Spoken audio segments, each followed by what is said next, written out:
And there's a thing called an ordinary superpower. These are those talents and abilities that we have, each one of us has, that help us achieve the things that we want to achieve. They help us contribute at those high levels. They help us get more fulfillment. They help us help other people. But there's a test that you have to apply to make sure that the superpower we're talking about is actually a superpower. Because there's a big difference between a strength and a superpower. We all have tons of strengths, things we're very good at, things we might even be excellent at.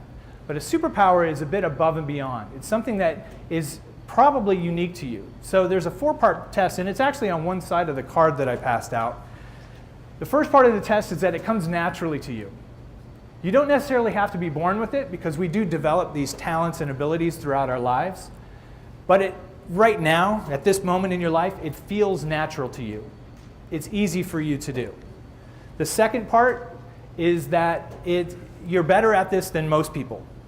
When you look around your circle of friends, your coworkers, your family, the people that you hang out with, these powers that you have, you're better at these than most. This is one of the few times I will allow you to compare yourself to other people.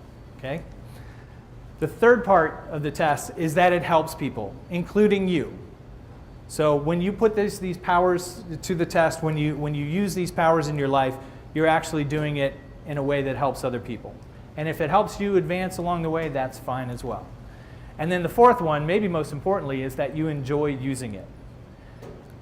Now, as we go through this test, and I'll have you kind of come up with your own superpowers here in a minute, as you apply this, you're going to have to use all 4 parts of the test in order to determine if it's a superpower.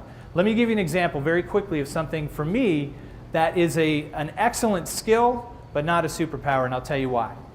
Fixing technology problems. I'm very good at fixing technology problems. I always have been.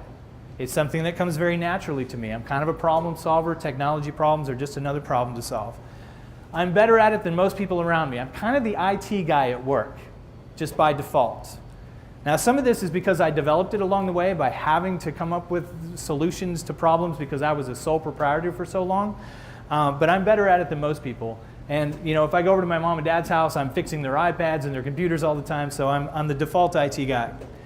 It definitely helps people. That's easy to see. Like, it helps my mom and dad. It fixes their problems. It keeps my company running well. Solves a lot of frustration for my employees. But the fourth one, I hate it. I do not enjoy fixing technology problems. In fact, the way I describe it is it sucks my soul. That's how much I hate it. So by that test, not a superpower. Maybe a pretty good skill, but not a superpower.